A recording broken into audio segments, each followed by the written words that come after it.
Your Honor, let the record reflect that I'm American State National, which is a private American. I'm here on a special appearance to administer the affairs of the All Caps Trust. I am the living man, Ricky DeMond Pierce, and not the All Caps Legal Fishing Corporation or dead entity. I stand on the land and soil jurisdiction, and that's the highest jurisdiction on the man. I'm American State National, and I can't be represented by no attorney, but I have a lot of issues with me being a national that I want to address. You said you were going to let me hear me. You're going to let me address all my issues last time I was here. Good afternoon, Mr. Pierce. Good afternoon. How are you? Fine. You? Good. I'm hanging in there. It's been a long day, but I'm sure it's been a long day for you as well. Whoop. Let's get your stuff all situated. Y'all sit down, man. Y'all sit down. Okay, well, you've waved to him, but this isn't a place where we have that kind of conversation. You bet. Mr. Pierce, when we were last together, we had a conversation about representation, and you told me that you wanted to represent yourself. You didn't want a lawyer appointed, and you weren't going to be hiring a lawyer. And I said, we can have that conversation. That's an extended conversation, judge and defendant. And I'm ready to do that so that we can move your case forward. Otherwise, you're kind of stuck until we clear that hurdle.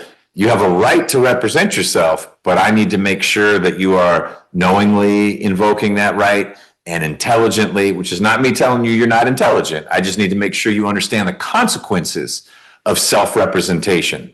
So that's what I was hoping we could get through today. But I always want to start by saying what is on your agenda so we can see if there's anything else. I'm American State National, and I can't be represented by no attorney, but I have a lot of issues with me being a national that I want to address. You said you were going to let me hear me. You're going to let me address all my issues last time I was here about me being. Well, I did say that, but I said if you're going to address issues, I need to make sure you're representing yourself. Okay, but if we're going to do that, we have to have my conversation first. I'm required by law and by the Constitution to go through a few things to make sure it's appropriate for you to represent yourself. So you can want to do it, but I got to make sure it's appropriate to let you do it. I'll just give you an example. Let's say that you were deaf. That might make self-representation kind of complicated. You're not deaf, and so you can hear me and I can hear you. But I need to ask you a bunch of questions about your background and make sure you understand the consequences of being your own lawyer. If you assure me that you got it and getting all those things you want to represent yourself, I have to give you that right, and I will. And then you can share with me what your issues are. Okay? You ready to work it that way? Yes, sir. Excellent. Let me get one thing here and we can get started. All right. Mr. Pierce, please tell me how old you are. 41 years old. How far did you go in school? 11th grade. All right. Did you ever get your GED? Yes, sir. When did you get your GED? 2017. Excellent. Are you able to read English? Yes, sir. I know you can write in English because I got these and you actually mailed me something that I wrote you a letter. About 200 pages long. All right. So you can read and write and you can speak English. Have you ever worked before? Yes, I had several jobs. Tell me what kind of work you've done before. I worked for Dollar Tree when I got arrested. I worked there for Airmark. I worked there for the Move Theater in North Cap. I had my own landscaping business. I had my own record label. I worked at McDonald's, Burger King. You've had a bunch of jobs. Got it. All right. That's helpful to know. I appreciate you sharing that. Have you gone to law school? I haven't gone to law school, but I have practiced, I've been studying law. You've been studying the law. Tell me how you've studied that. Just reading, researching different case laws, sending out different statutes and codes and things of that nature. Sure. Has all of your legal study been while you've been in jail, or have you also done legal study when you were out? Both in and out. Okay. Got it. Have you ever watched an entire criminal trial before, start to finish? I done been to trial before. So you've watched one then? Yes. Okay. What was that trial about? Armed robbery. 10 years I just did for armed robbery. So you were charged with armed robbery. Yeah. And that case went to trial. Yes, sir. So you were there from jury selection all the way through verdict. To closing argument. I stopped before closing arguments and took 10 years. Oh, you pled guilty. Yeah, I Got it. tried right before they were finna come out for closing argument. So you've seen 95% of a trial. Yes, sir. All right. You ever watched a trial on TV? Yes, sir. What kind of trial? What that movie that's so called? Law and Order. Okay, you've seen that kind of stuff. So you've seen the made for TV stuff. Right. But you've been in a real one. You were a participant in a real trial. Yes, sir. How long ago was that trial? 2016. Where? Here. Fulton County. Yes, sir. Who was your lawyer? Kevin Farm. He's a judge now. He is. That's Yeah. a small world. Yeah. All right. Have you ever represented yourself in a criminal or a civil case before? No, I haven't. This would be your first time. Yes, sir. Got it. Have you ever gone to a doctor or a counselor to get treatment for any mental health issue? No, sir. Depression or bipolar or anything? No, sir. Okay. Tell me why you think you would do a better job representing yourself than a trained lawyer who went to law school and has done trials before would do. Because by me being a Mr. National, a lawyer only subject me to the jurisdiction. So hold on 1 second. Yeah, you got it. So the court reporter needs to be able to take down what you're saying. What you're saying is important. So just don't rattle the change, and then she'll be better able to hear you. So you were telling me by being an American State national, and by me being a national, I can't be represented by an attorney because attorney automatically subject me to the court's jurisdiction. Okay. So my question was a little different. I hear you. But my question is, why do you think you would do a better job than a lawyer? It sounds like you may think a lawyer would do a better job, but you don't want a lawyer because you're worried that would subject you to the jurisdiction of this court. I know for a fact it'll subject me to because a lawyer is as an officer of the court, and by them being an officer of the court, it automatically subject me to the court's jurisdiction. Okay. Well, indulge me for a minute and assume, you may think I'm wrong, but assume that I've decided that you are subject to the jurisdiction of the court. And you say, Judge, you're wrong. Okay. But I get to make the decision initially. And then you go to the Court of Appeals and they'll say McBurney was right, McBurney was wrong.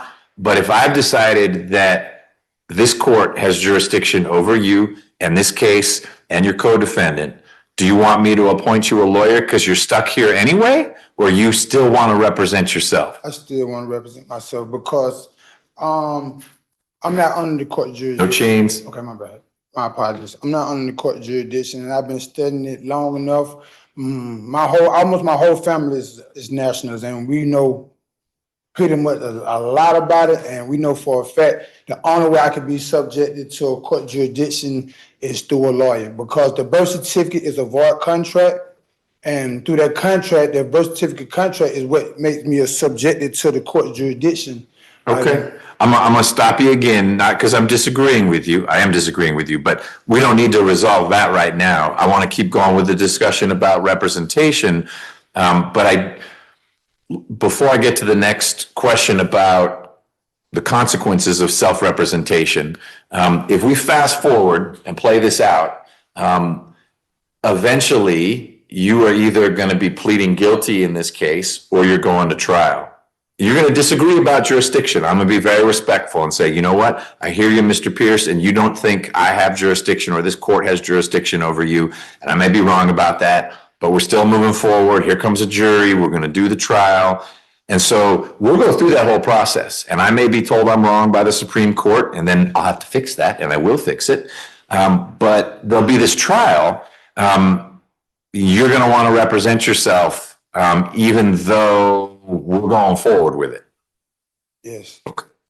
Do you know what you're charged with in the indictment?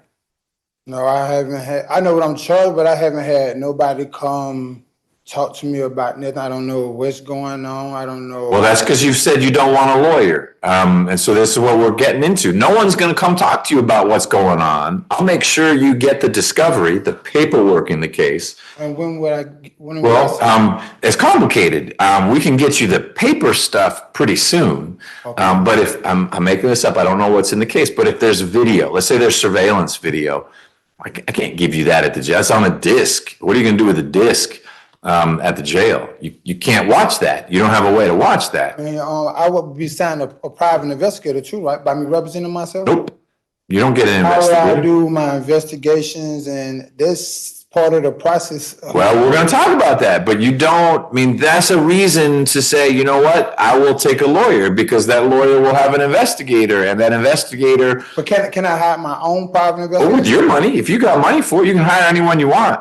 But I won't be providing you money to go hire an investigator because you're saying I'm handling it myself. I got this. Mr. Pierce has it, which means your family would be, they could be helping you or an investigator or something like that. Or there may be some way, and I can't teach you how to do it, where you could petition to get funds for an investigator. But that's not for today. One of the consequences of representing yourself is there isn't someone who comes and sits down with you and say, let's look at this discovery. Man, the way the police handled that looks like that's a problem to me. I've been a lawyer for 20 years. I've never seen a police officer do that. That's something a lawyer could tell you after he or she reviewed all the discovery. And you won't get you're not a dummy. You could look at it and say, hey, this looks suspect. But you'd be making that decision without a lawyer helping you think about it if you represent yourself. Do you understand that? Yes, sir. Okay. But you seem concerned that someone hasn't already come to the jail to talk to you about what's in the indictment. I'm not concerned. I was just, Okay. wasn't informed on it. I Right. know I was supposed to get a discovery package at least, or Well, not yet. report an indictment or something. You will get it if in the end you convince me that I should let you represent yourself, then you will get all that stuff. But no one should have given you anything yet because we're on hold. Is he going to have a lawyer? Then we give the discovery to the lawyer who works with you on that. Or is he representing himself? Then we give the discovery to Mr. Pierce. And right now you're saying, I want to represent myself. And if we get through this conversation, then you'll start getting discovery. Let me tell you what you're charged with in the indictment. Count 1 charges you with murder, and it alleges that you and Mr. Baker shot and killed Samuel Curtis Harris Jr. That's count 1. Counts 2, 3, 4, 5, and 6 are all, and 7 and 8 are all what we call felony murder, which is you and Mr. Baker caused the death of Mr. Harris by being involved in a different crime: attempted robbery, armed robbery, aggravated assault, being a convicted felon, and having a firearm. Although that's just Brandon Baker. Brandon Baker apparently was a convicted felon at the time of this murder, and the murder was in February of last year. Oh, you are too. There you are. So you had a felony conviction as well. You and Mr. Baker are charged with attempted robbery. And the allegation is, and again, these are just allegations. It's not proof of anything, but it's letting you know what you're charged with and what you'll need to defend against. Okay. But the attempted robbery allegation is that in February of 2024, you and Mr. Baker approached Samuel Curtis Harris Jr. on foot on Mitchell Street, right near here, with the intent to take his property. Count 10 charges you and Mr. Baker with armed robbery, saying, in fact, by using a gun, you took his property. In fact, what you took from him was a firearm. Count 11 charges you both with aggravated assault for shooting Mr. Harris. 12 is possessing a gun in connection with these crimes that I talked about. Same with 13. 14 is just Mr. Baker. 15 is you. And it says that on that date, you had a firearm, but you were a convicted felon because back in 2010, you got convicted of something in Clayton County. And also, you got convicted of something here in Fulton County in 2016. I guess that's your robbery you were talking about. Yeah. So the thrust of it is, the allegation is you and Mr. Baker robbed Mr. Harris and shot him, and he died as a result of that. That's what you're charged with. Today is not the day to say, I didn't do it, it was self-defense, I wasn't there. That's your defense for another time. That's what you're charged with. So, Because I have it now? pardon me? How many counts I have it now? It is, Because I came here having 6 charges.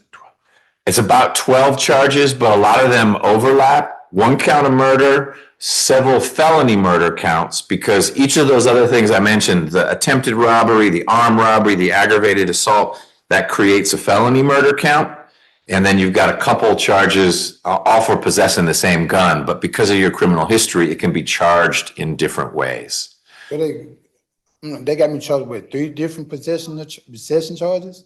1 for possession of a firearm during the commission of a felony, and then 2 possession of a firearm by convicted felon, because you have a serious violent felony, your armed robbery, that leads to 1 type of possession charge, and the other, you've got this escape conviction out of Clayton, and that supports a different type of charge for possession. And what that charge is? It's possession of a firearm by a convicted felon, but it's a different type of convicted I felon. got 2 possession of fire. You do? Yep. And those may not be good charges. I don't know. That's what you would talk to your lawyer about, or that you'd research on your own if you're representing yourself. All right. All right. Do you understand what the penalties are for these charges? Yes. You understand that for this murder charge, you could be sentenced all the way up to life without parole, meaning you would die in prison. Yes. Same with all the felony murders. Yes. You understand that they'd all merge. You can't get more than 1 life sentence for the murders. Say it again. You cannot get more than 1 life sentence for the murders. You understand that? Mm-hmm. They'd all merge together. But depending on how the case played out, armed robbery also, you could be sentenced up to life in prison. You understand that? Right. Okay. And then the other offenses, they're lower sentences, but still serious. But the big one is murder with the possibility, not the guarantee, but the possibility of life or life without parole. You understand that? Yes. Okay. Are you a U.S. citizen? Yes. Do you understand that if I'm not a United States citizen. well, I'm not trying to trick you. Were you born in the United States? I'm not a United States citizen. I'm a American state national. Okay. Tell me where you were born. I was born at Greater Hospital. All right, a Grady baby. That's all I need to know. There are a bunch of questions I can skip if you were born at Grady Hospital. If I decide that it is appropriate for you to represent yourself, do you understand that you don't get to change your mind partway through the trial? What you mean? Well, here's an example. In your armed robbery trial, you were able towards the very end to say, you know what, I want to plead guilty. I want to switch it up. I'm going to plead. Let's take this away from the jury. If you go to trial as your own lawyer and we get partway through and you realize, dang, this is harder than I thought. I don't really know what I'm doing. You don't get a call a timeout and say, Judge, find me a lawyer. Oh, yeah. If we start representing yourself, we finish representing yourself. Start to finish. You understand? Okay, so if I represent myself, later on down, I can't have my family hire me a lawyer. That's different. That's different. I wouldn't appoint a lawyer. You could bring in a hired lawyer whenever you want, knowing that if we're in the middle of trial, you could bring someone in, but we're not going to pause the trial. That person would have to jump down next to you and say, I'm ready to go. That person couldn't say, well, I need a week to get ready. But you'd be telling a lawyer, this is a strange assignment. You're going to come represent Mr. Pierce, and he's actually on day 2 of the trial. But some lawyers might be willing to do that. So yes, your family could hire a lawyer tomorrow, next month, next week, next year. Hopefully we'll be done with your case before then. But what you could not do in the middle of trial is say, Judge, I quit. You need to go get me a lawyer. Understand? Okay. Do you understand that in almost every instance, self-representation, you being your own lawyer, is a bad idea? That's personal opinion, right? It is a personal opinion. I'm giving you my opinion. I think it's a bad idea. Why? Well, I'm about to get to that. Do you understand that if you represent yourself, you are not entitled to any special treatment? There's not a Mr. Pierce rule like, hey, he doesn't know this rule. I'm not going to apply the hearsay rules to him because he doesn't know what hearsay is. Do you understand that? Whatever rules apply to the state, and if you had a lawyer, your lawyer, they're going to be the same rules for you. Understood. So if you are asking questions of a witness and you really, really, really want to get this exhibit in, Judge, I need to let the jury see this. If you don't know what questions you're supposed to ask to get it in, I don't say, ask these 3 questions. You got to figure it out on your own. And if you can't, then this doesn't come in as evidence. You understand that? I thought you were supposed to admit the evidence before you start trial. Well, sometimes it works that way, sometimes it doesn't. It can work that way, but sometimes in the middle of trial, like, hey, you know what? I want to admit this now.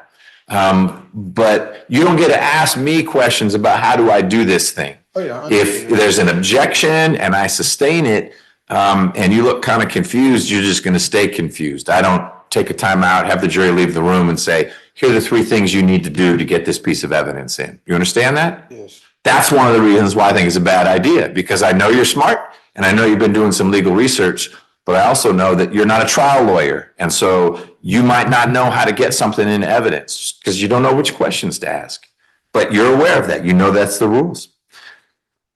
Do you understand, Mr. Pierce, that by choosing to represent yourself, you may miss possible defenses, legal arguments that a lawyer could make on your behalf to try to convince the jury to find you not guilty?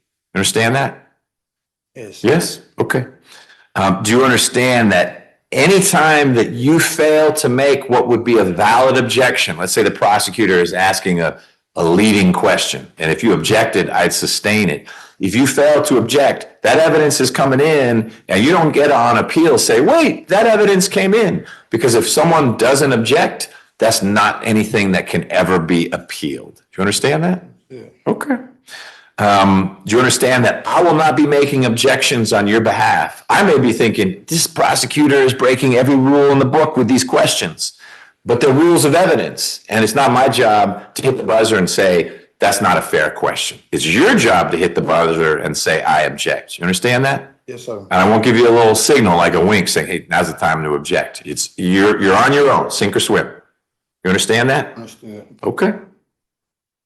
Do you understand that unless you take the stand and testify, none of the words that you say to the jury will be evidence in the case? What you mean? So lawyers are, you saw your trial. You said, hey, it ended before closings. That means you saw openings, opening statements. Then when the prosecutor got up and said, Pierce is a bad man, he did an armed robbery, you'll hear the evidence, and he held a gun to someone, whatever they thought the evidence would be. None of that is evidence. All of that is the lawyer talking, saying, here's what you may hear.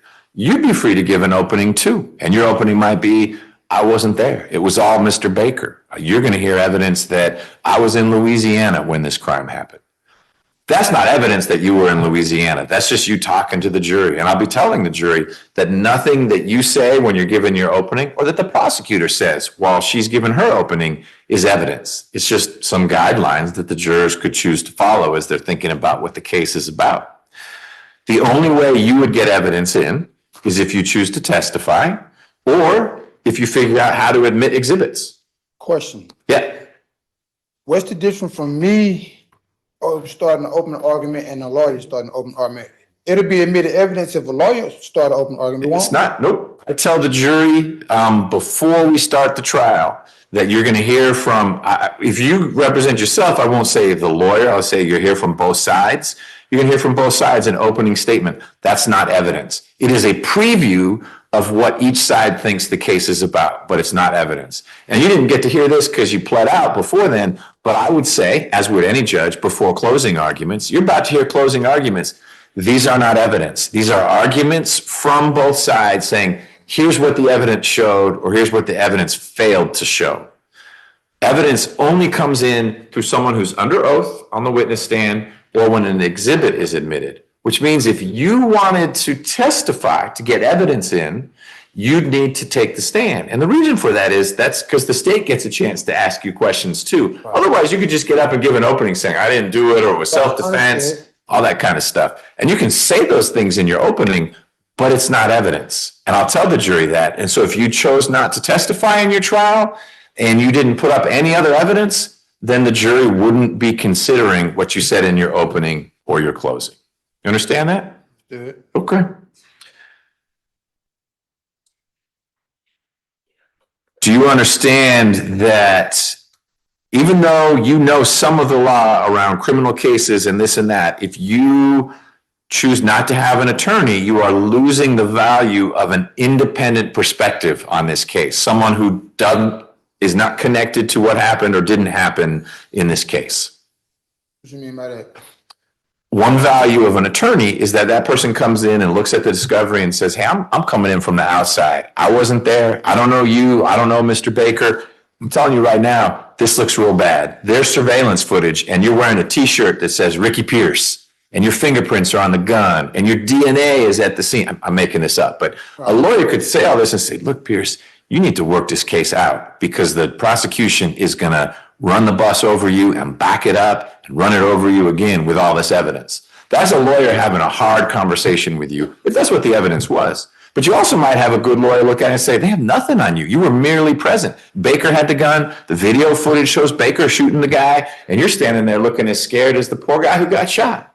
I don't know what the evidence is. I do know that having your own lawyer means someone who is independent, who isn't running the risk of going to prison, can look at this and say, this is a good case for you, or this is not a good case. You will never get that independent assessment of the strength and weakness of the state's case if you represent yourself. Right. You understand that? Yes, sir. Okay.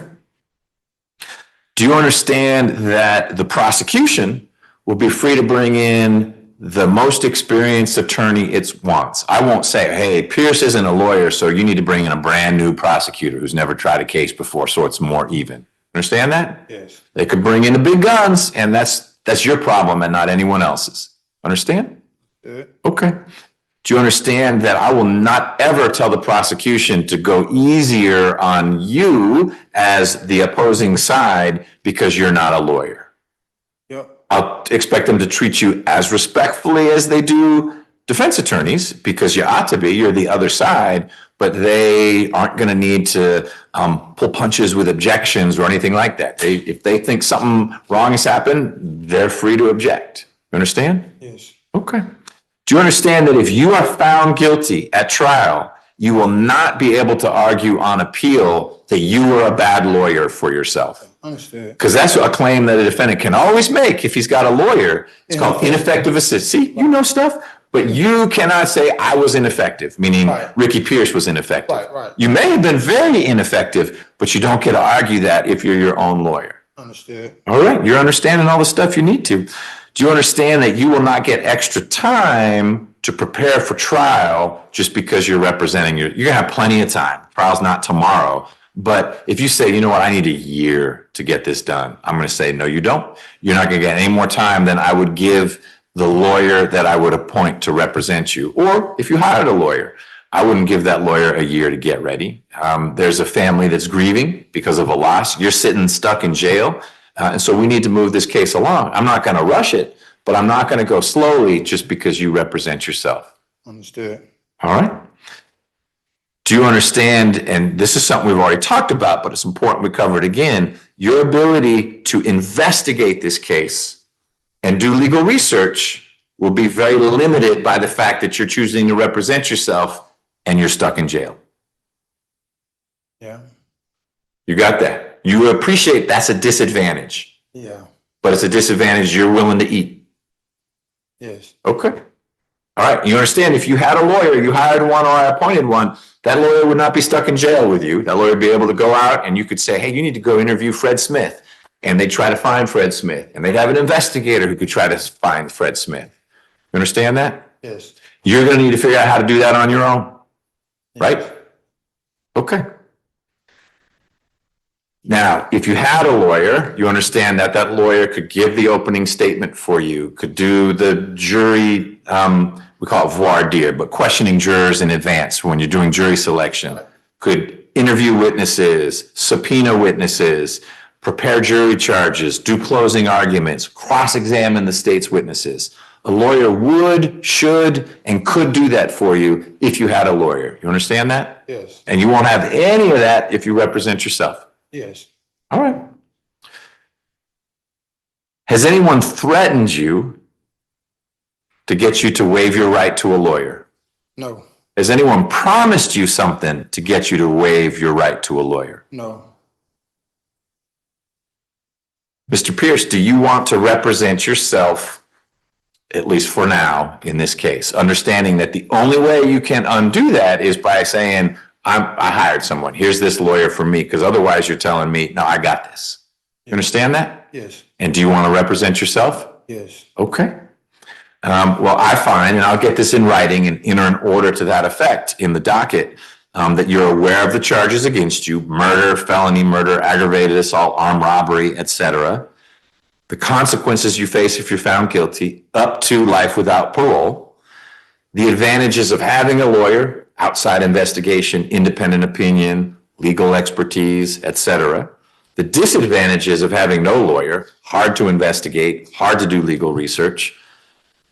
But I find that despite all those things, you have made a knowing, intelligent, as in you get it, and voluntary, no one's forcing you, waiver of your right to counsel, and you are exercising your right to represent yourself, and I'll grant you that right. Any questions about any of that? No, sir. Okay. We got, so two things. One, I'll make sure that, Mr. Abate, is this your case? Yes, Judge. Okay, that's your prosecutor. I'll make sure Mr. Abate gets to me as much paper discovery as they've got. Again, there's often lots of digital discovery. I'm making this up. I don't know what's in the case, but let's say your cell phone was seized. They might have done a cell phone dump, and there's a big old file that lists all the pictures and texts, and sometimes, maybe not in this case, after something happens, Baker texts to Pierce, I can't believe we shot that guy. And Pierce says to Baker, hey, we need to not talk about this anymore. I heard the dude died. That's great evidence for the state, but that's digital evidence. And so that might not be something that can be handed to you to look at in How would jail. I access? So what you'll get is all the paper discovery, as well as a list of what is the digital discovery: body cam footage, surveillance footage. And then you would let me know. We'll have a status conference so I can see how things are going. Hey, Judge, there's some things I need to watch. And we would set up a time when you could be here, and there'd be a laptop, and that stuff would be there, and you could watch it and take notes, whatever you need to do. It's not convenient for you, but that's how it works when you are representing yourself and you're stuck in jail. So my answer is not you can never see it until trial. It's just we have to develop a little bit of a workaround. And so you'd be watching it here. You can't just watch it anytime you want. We'll set up a specific time, and that's how you digest it. Okay? I'm not saying there's any digital discovery, but if there is, that's how we do it. So I'll get from the state the discovery. We'll figure out how to get it to you. Either we'll bring you over here and hand it to you. That's often my preference because it's on the record. I see you getting the discovery. Or through the sheriff's office, we'll get it to you. Are you at Rice Street? Yes. Okay, we'll get it to you at Rice Street. Mr. Abate, what would you say the ratio is in this case of paper discovery to digital discovery? A lot of digital discovery. There's Okay. like Mr. Baker's cell phone extraction, and there's a lot of video surveillance, some of which this defendant, Mr. Pierce, is seen in high definition video, shooting the victim in the head. Okay, so there are things he'll need to see. Yeah. Okay. When you generate the paper discovery, would you please include, you don't need to list the description of each video, but 9 surveillance videos, 2 body cams, whatever the generic count is. So Mr. Pierce knows, and then he can be keeping track. Wait a minute, I've only seen 1 body cam, and it says there are 2. We can sort that out. Yes. Thank you. So you'll get the paper discovery, and then clearly we're going to need to figure out a time when you can come here and watch it. You get to watch it privately. The prosecutor's not going to be there while you're doing it because you may have a reaction to it, and take notes, whatever you need to do. That's number 1. Number 2, are there things that you think we need to talk about now, or now that you represent yourself, are there instead things that you want to get in writing and file as motions? Yes, I have 2 motions that I want to file. I have them wrote up now in my thing, and there's a lot of issues that I have to address as far as with me being a national, just putting it on a record for my benefits. Okay, so let's do that. Let's do 2 things. 1, I want you to put on the record, we want to just do it. You're free every time we're in court together to remind me that you're American State National and you don't think that there's jurisdiction. But what I would ask you to do, you're going to share, it sounds like a fair amount right now, to get it on the record. We only need it on the record once because you will have made that record. And then in the future, all you need to do is say, hey, I rely on the record I made. You don't even need to state the date, but that I made before about my objection to jurisdiction or whatever you want to call what you're about to share. So I'll always let you make a record. But I will push back a little bit if next time I see you, like, hey, I need to make that same record again. No, you don't. You made it, and you only need to make it once. And then there's a transcript so that if you need to take something up on appeal, they only need to read it once. All right? Would I get transcript from every court proceeding? Or how do that work? Do I have to file for it? Or So automatically get it to me? I'm representing myself. So every time Ms. Rivers is taking something down, we can create a transcript. We don't immediately generate transcripts because, for example, if you go to trial and you're found not guilty, we don't need to create a transcript of any of that because you're done. You go home. If you're found guilty, then we need to make transcripts of everything because all that goes to the Supreme Court for the appeal. Between now and your trial, we typically don't create transcripts unless, just as an example, let's say we had a suppression hearing and the lead detective testified and talked a lot about the work that she did on the case. Everyone wants a transcript of that because she's going to come back at trial. And if her story changes, then someone wants to say, wait a minute, you were in court 2 months ago and you said Mr. Pierce was wearing a blue shirt and now you're saying he's wearing a red shirt. Which one is it? And the jurors are wondering, why is this detective changing her story? But things we're saying today, that kind of transcript we'd make only if you're found guilty and we need to push stuff up to the Supreme Court. But it is being preserved if Ms. Rivers is here and doing what she needs to do, which she is. So why don't you briefly share with me the things you want to get on the record? Your Honor, let the record reflect that I'm an American State National, which is a private American. I'm here on a special appearance to administer the affairs of the All Caps Trust. I am the living man, Ricky DeMond Pierce, and not the All Caps legal fiction, corporation, or dead entity. I stand on the land and soil jurisdiction, and that's the highest jurisdiction on the man. This is my oral request of me changing the court's jurisdiction over me here today. I have not contracted with the court in any kind of way, and I don't plan on contracting with the court in the near future. I have been forced to come here against my will and God-given rights under threats enforced by your government officials, which is kidnapping. Your courts have no jurisdiction over me, and I stand on the land and soil jurisdiction to have proof of it when I came to court on January the 30th, 2025. Your courts, plus in Louisville versus Motley, if any tribunal finds absent of proof of jurisdiction over a person and subject matter, the case must be dismissed. Your court's jurisdiction is the jurisdiction of the sea, which is an admiralty and maritime laws, which is also a military tribunal, and the courts are known as a ship of war, a privateer, or a battleship. I am under public law, which is common law, which is also the law of the land, natural law, God's law. I have God-given rights that can't be violated, and the courts are under admiralty and maritime laws, which is a foreign law to sea jurisdiction. See Article 3, Section 2 of the United States Constitution. And no living people live there, only dead persons, legal fictions, corporations, and dead entities. Because our cities are considered dead entities, which is another reason why you have to dismiss this case, because the living cannot be judged by the dead. Another problem the courts have, because my God-given right says I have to be tried amongst my peers and a jury of living people, which is American State Nationals, and also can't happen because our nationals is not under the court's jurisdiction and will not show one order because they hold a higher jurisdiction. In the original Constitution, Section 3, Article 3, Section 2 states that the United States, the corporation judicial power is under admiralty and maritime jurisdiction. And I am under the land and soil jurisdiction, and I have gave courts proof for this when I came to court January the 30th, 2025. I also mailed off my executive letter, the notice that President Trump sent out January the 4th of this year, letting all patriots know that these laws have been dissolved due to breach of oath, due to fraud and breach of oath for office. And I also mailed off a copy of my certified mail. I mailed off certified mail and have been received. I am also requesting your oath of office, Your Honor. The notice that Trump sent out goes as follows. Notice to patriots, date January the 4th, 2025. This is to inform all patriots that effective immediately, our government and government corporations are hereby dissolved due to breach of oath.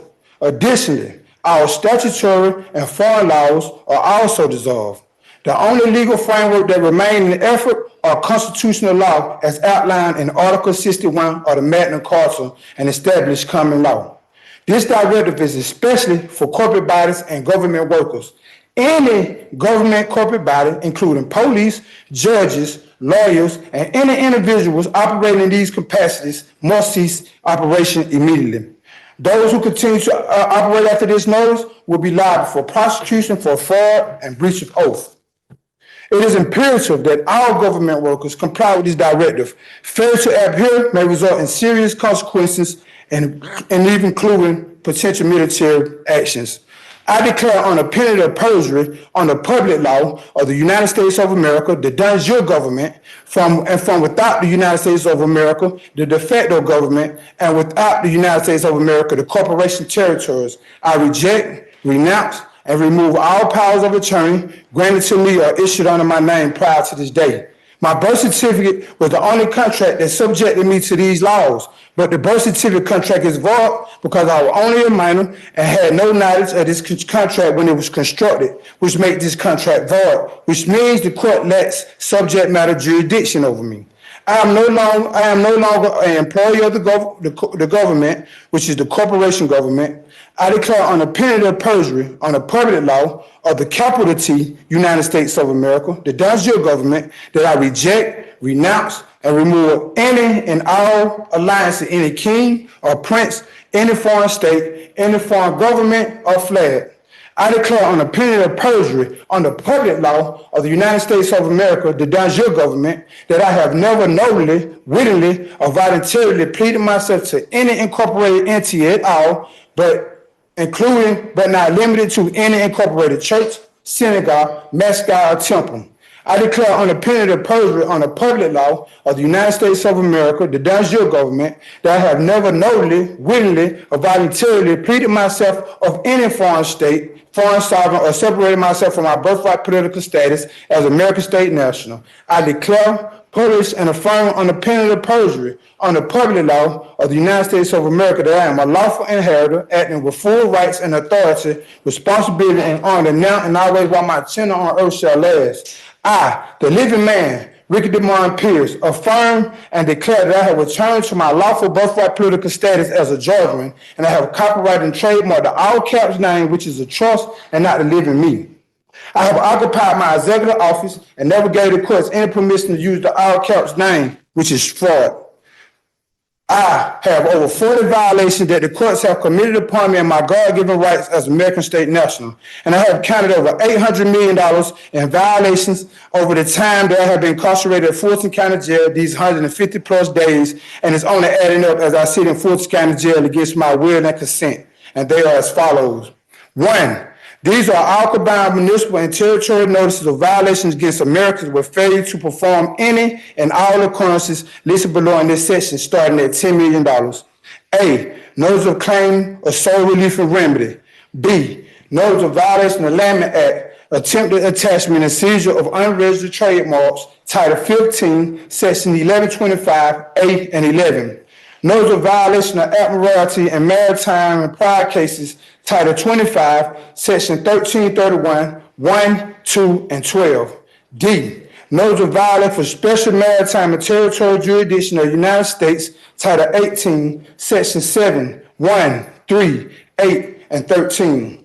E, notice of violation of the Postal Accountability and Enhancement Act of Title 39, Sections 1-3908 and 3621-3591. F, notice of violation of presumption of the Public Vessel Act, Title 46, U.S.C.A.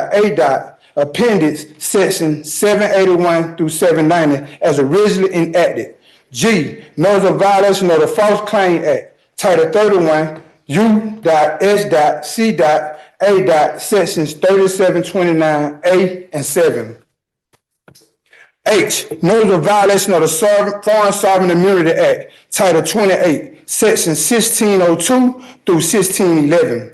I, notice of violation of the United States Statute at Large Act, Title 12, Section 411.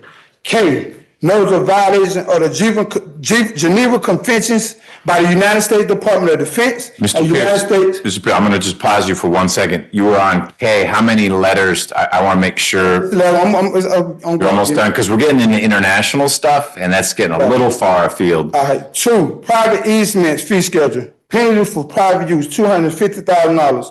These fees will be mandated upon the informant listed on the warrant, citation tickets, arrest warrants, detention orders, and seizure orders. Compulsion to produce trade name or other identification materials. A, name, $50,000. E, fingerprints, $200,000. F, photographing, $200,000. G, DNA, $5 million. Blood sample, $5 million. Personal property, trespass, carjacking, theft, interference with commerce or trade. M, color law, $150,000. N, implied color law, $150,000. T, fraud, $1 million. U, fraud upon the courts, $2 million. BB, stimulating legal process, $1 million. Use of trade name and copyrighted protected material on a threats, duress, and or coercion. Name written by a informant, $250,000. Miscellaneous material written by a informant, $500,000. Court appearance fee schedule. These fees must be paid immediately after my case is finished. Failure to pay fines and fees will result in an additional fee of $5,000 for breach of contract. Demand for appearance in court. My appearance on a protest and duress per hour, 1 hour minimum, $75,000. Use of trade name material. How many more pages do you have? I have quite a few. Okay, so I'm wondering if, and I'm not going to curtail you too much, but you'll be able to file that, which will make it even more of a record if you want it to be filed, or you could give it to me and I'll file it for you. But that's up to you. What I don't want to do is I want to make sure we're moving your case forward, and this is pretty lengthy. It might be more efficient to have it filed into the docket so that we actually see, hey, there it is in the computer system. I really need to get it on the record, and I need to file the motion to be able to address these issues also. I have the motions already wrote. If you give me a little time, I can get through it pretty quick. Well, I don't want you to read too fast because Ms. Rivers needs to be able to take it down. Would you say we're more than halfway through, or are we not more than halfway? Yeah, we're halfway through. Exactly half or more than half? Exactly half, because it's 20 pages. I'm on 11 now. Okay. Well, let's go. Don't read too fast, but don't read too slowly. Trespass and failure to act fee schedule. Use of trade name material, name on a protest and duress, $25,000. Miscellaneous material, $25,000. Time uses for court appearance, 30 minutes on a protest and duress, $33,500. 60 minutes on a protest and duress, $75,000. 90 minutes or more on a protest and duress, $100,000. Trespass and failure to act fee schedule. Trespass by public officials, police officers, judges, detectives, attorneys, corporations, and other fictitious entities as well as any other who desire the contract. A, trespass on American homestead land, $10 million. C, failure of attorney to file requested FARA form, $1 million. Failure to accept American State National card, $1 million. Failure to honor God-given rights, $20,000. Failure to honor oath of office, $50,000. Failure to honor constitutional oath, $50,000. Failure to honor written and oral word, $5,000. Failure to honor no bond, honor a bond/no bond, $5,000. Detention from free movement and or cuff per hour, 1 hour minimum, $75,000. Incarceration per hour, 1 hour minimum, $75,000. Failure to follow federal and or state statutes, codes, rules, and regulations, $50,000. Failure to set a claim upon which relief can be granted, $25,000. Failure to present a living injured party, $100,000. Total damages for each line set forth in a above schedule will be assessed as the total amount of damages as set forth herein times 3 for a total of all damages added to a 3 times the damage for appearance and other additional damages for a total of $1,019,631,000 US. 1 billion, you're at to the B. Yes. Okay, that's a lot of money. And that's just for the amount for me being incarcerated these 120 plus days. Your Honor, all laws are commercial, and all laws are not laws, but codes, statutes, mandates, regulations, and all the rest. And I'm a private American are not under commercial law. What's legal aren't law, Your Honor, and what's law aren't legal. And Your Honor, ignorance to the law is no excuse, and that goes on both ends, mine and yours. This declaration is valid, true, correct, and complete in all jurisdictional law, air, land, and sea.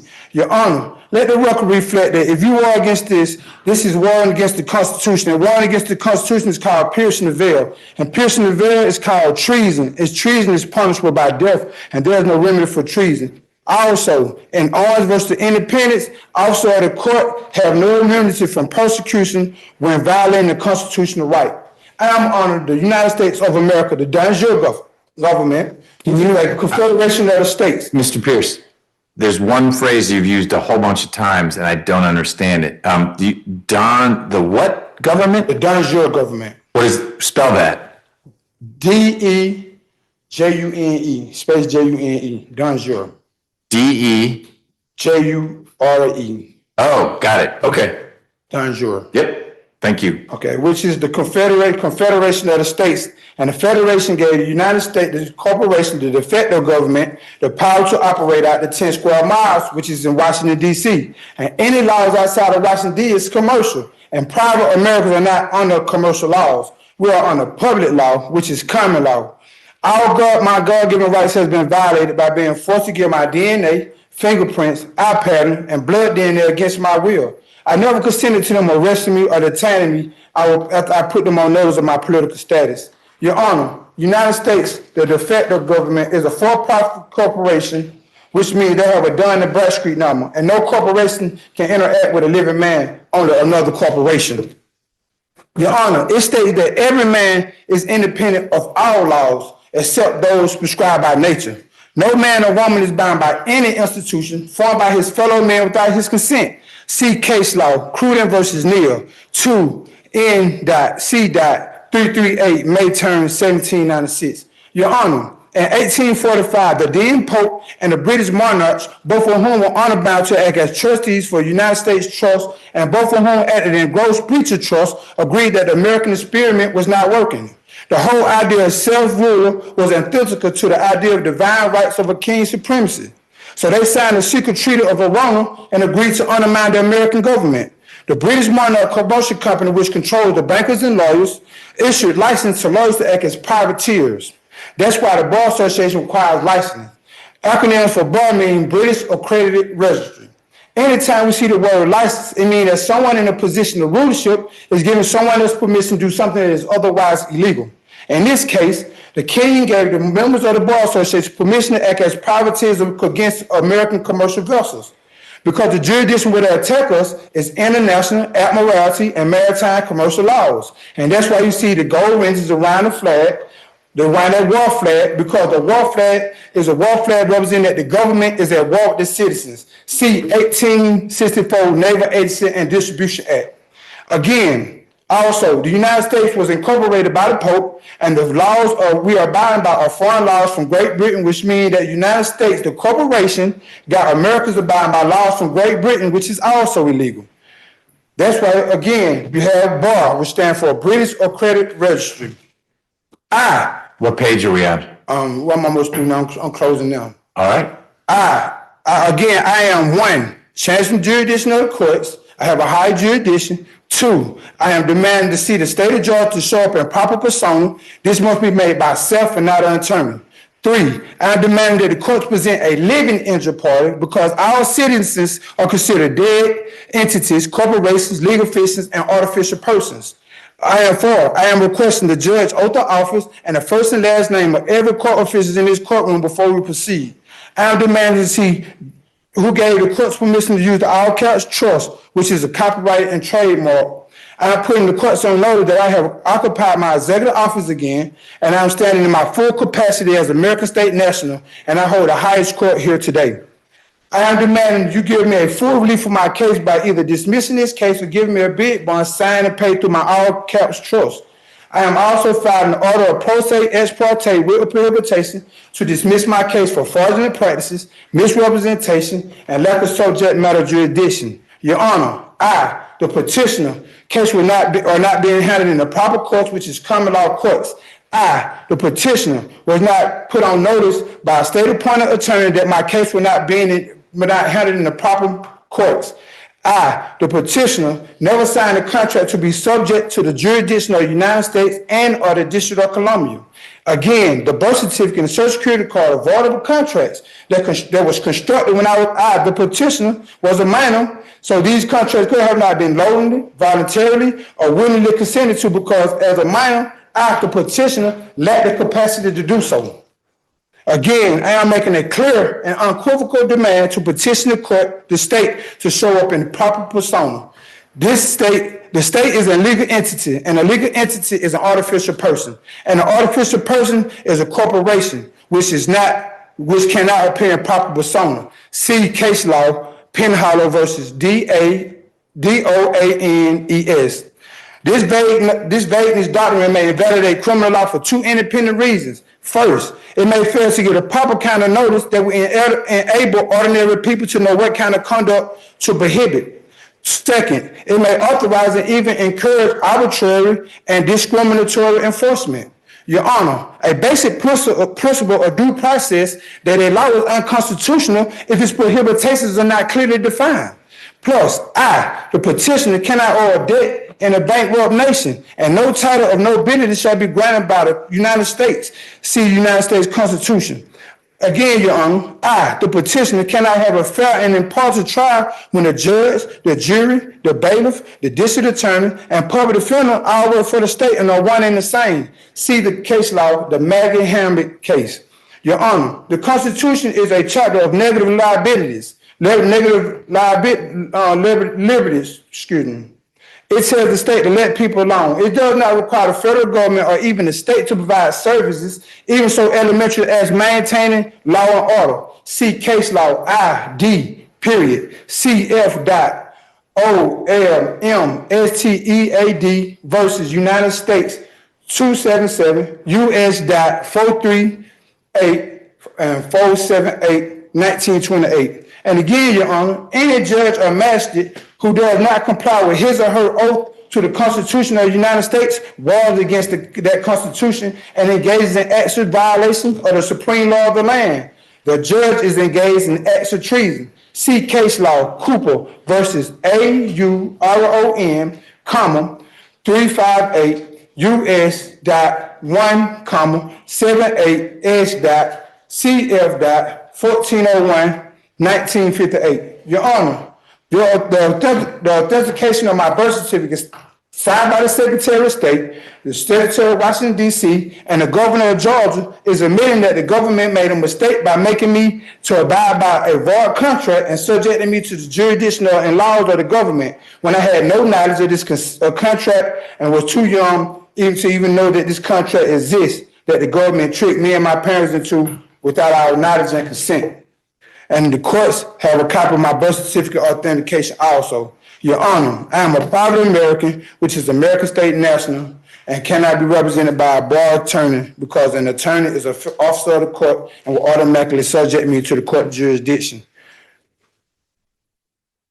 And I hear you on that, which is why we had the first part of our conversation, and I've concluded that you've got the ability to and the desire to represent yourself. We'll do that.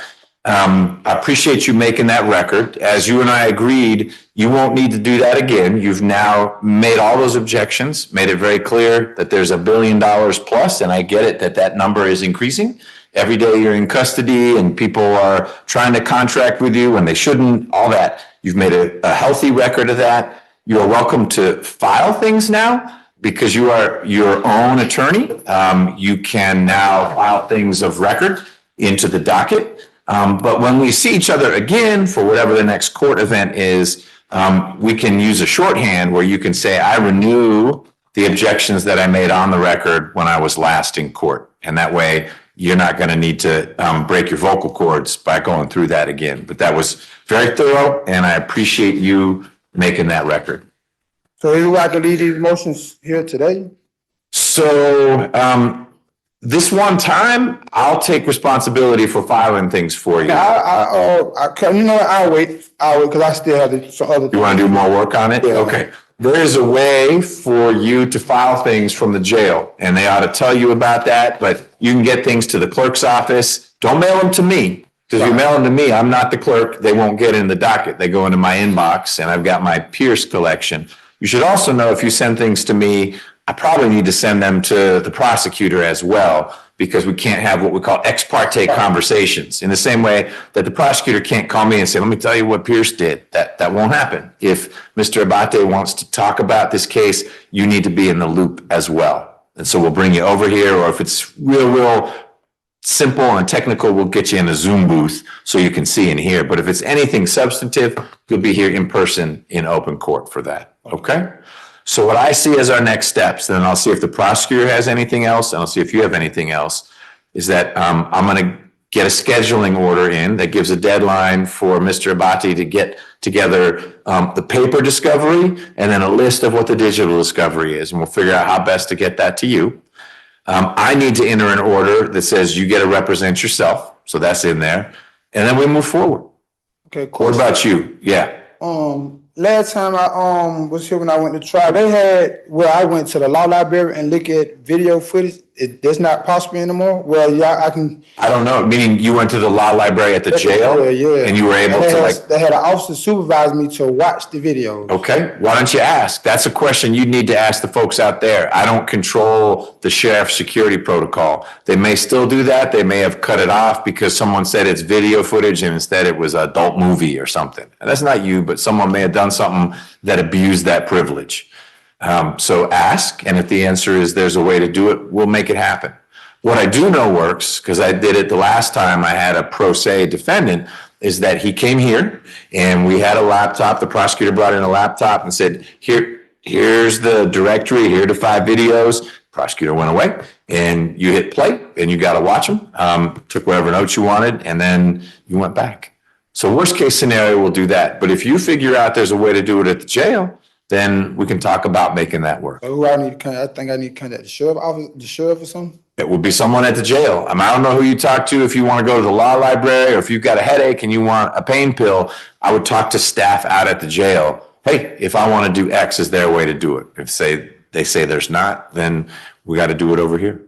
All right. Okay. Understood. Any other questions? No, sir. Mr. Abate, what do we have from the state?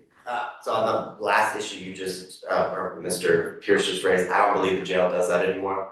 I don't either, but the USB and the or CD, they just don't allow that kind of what they would call contraband at this point. So we can ask, or he can ask us, but just for efficiency purposes, I think. Start with the law library. Just see the law library still do it.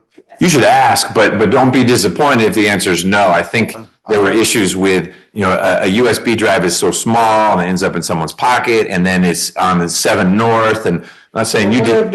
Is it part of me possible they I ain't gotta tell you, they can stick it in, sit there, watch the whole video. Hey, if you can sell it and make them do it, that's great. I'm not saying no. It's not my call. It's not his call. That's 100% the chief jailer's call. And they may have said, we're not doing it anymore. And if they're not, then you come over here and we'll make it happen. Anything else? No, Your Honor, I'll get paper discovery this week. Great. To Your Honor, and then I will, in abundance of caution, put all the digital media on the drive just in case. Good. And regardless.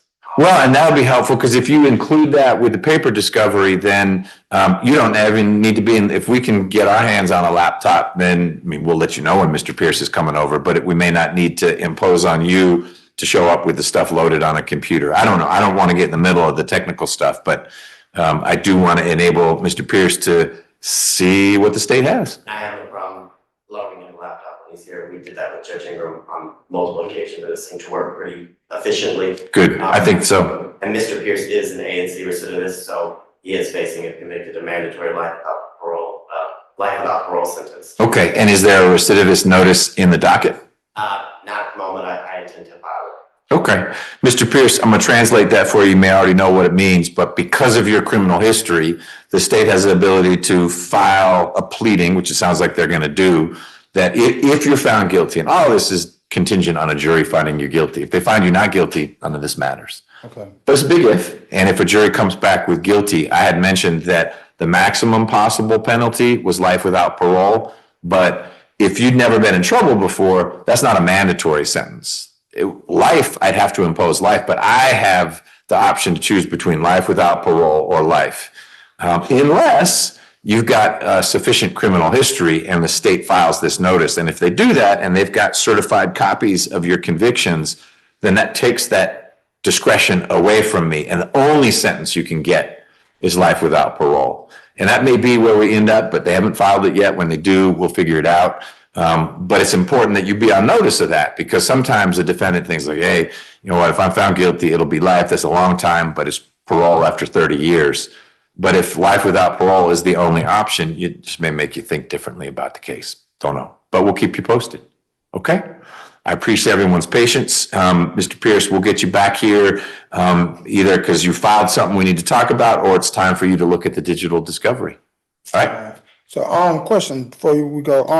How much, do I have like a certain amount of time to file all the motions that I need to file, or how do that work? So there'll be a scheduling order that comes out, and we'll need to make sure it gets to you. And that's got a deadline for the state to get discovery. And then you've got a deadline after that, so you can see all the discovery to file motions. Okay. You can always file a motion later on. I just don't promise you that I'll get to it before we get to trial, because you want to avoid a defendant just before trial. It's like, oh, no, I got another motion and another motion. So you're going to want to start filing things. If you already have them here, put them down on paper and start filing them. But you'll get this scheduling order that's got the cutoff where anything filed after that date is out of time, and I can choose to ignore it, and I don't get in trouble with the Supreme Court. Okay. Okay. And question, I know I've been having a conflict with attorneys, so does my time from this day, today on forward, start me to file my speedy trial? I know it's a certain time frame for you to file a speedy trial. So does that time frame start now, since we have an understanding? Right. It started from when you were indicted and not now. So you can still file. You can file. Well, I'm not going to give you advice. You should file what you want to file, and we'll work through whether it's a mandatory speedy trial or if it's a discretionary one. But I'll tell you, no one's interested in slowing this down. Mr. Baker is on a trial calendar that starts in a week. And I'm having to slow that down because really you two ought to be tried together, unless someone can convince me that you shouldn't be tried together. You're going to try it together even if I'm not a citizen? Yep. We can try a citizen next to a non-citizen. That's not, the only reason you don't try people together is if there are reasons why there's some evidence that can only come in if they have separate trials. But I leave that up to the lawyers and you to work through that. My default is always to try co-defendants together. And Mr. Baker's case is ready for trial. So if you say I want a speedy trial, no one's going to say, no, let's slow it down. They'll want to move it along.